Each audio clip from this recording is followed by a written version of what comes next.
Kita ke sorotan lainnya. Jika selama ini proses verifikasi kelayakan penerima bansos bisa memakan waktu hingga 200 hari, kini pemerintah mencoba memangkasnya menjadi hanya sekitar 5 menit.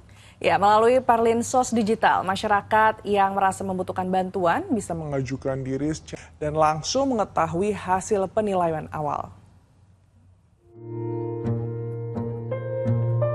Satu persatu warga di Bogor, Jawa Barat mencoba langsung pendaftaran bansos melalui Perlinsos Digital. Tak perlu lagi mengunggah berbagai dokumen. Warga cukup memasukkan NIK dan melakukan autentikasi biometrik. Setelah itu, sistem langsung mengecek berbagai data untuk menilai kelayakan warga. Dalam hitungan menit, hasil penilaian awal langsung keluar. Di Perlinsos Digital, warga yang merasa membutuhkan bantuan bisa langsung mengajukan diri, memperbarui data, sekaligus menguji kelayakan lebih cepat. Wah, ternyata hasilnya langsung keluar tidak lebih dari 1 menit. Di sini tertulis kategori desil Anda melebihi batas kelayakan program. Artinya saya tidak berhak mendapat bansos. Di sini juga dijelaskan kenapa orang tersebut tidak berhak mendapat bansos.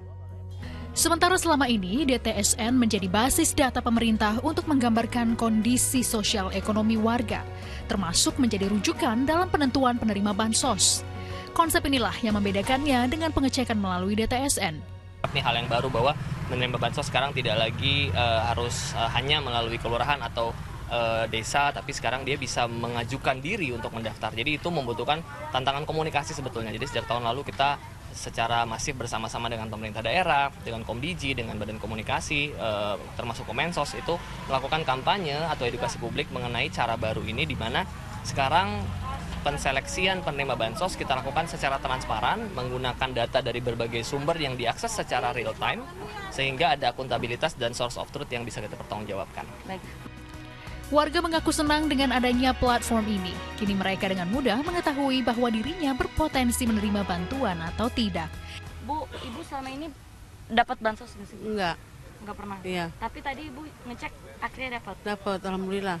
Oke, boleh diceritakan nggak sih Bu, ini gimana kok sebelumnya? Ya senang, dapat bansos, dapat bantuan, soalnya kekurangan keluarga saya. Dari penghasilan suami kan kurangan, libur terus.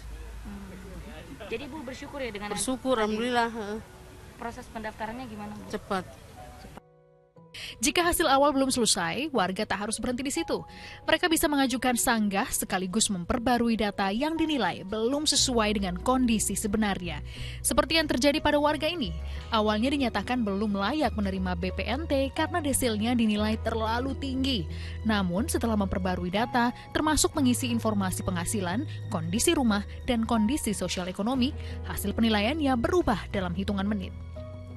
Meski sudah dinyatakan berpotensi layak, bukan berarti warga otomatis menjadi penerima bansos.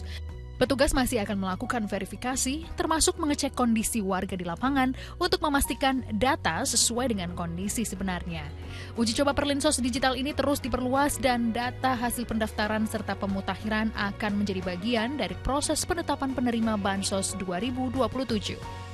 Tentunya kita berharap proses digitalisasi ini bukan hanya sekedar memindahkan data ke layar, tapi benar-benar membuat bantuan sosial tepat sasaran.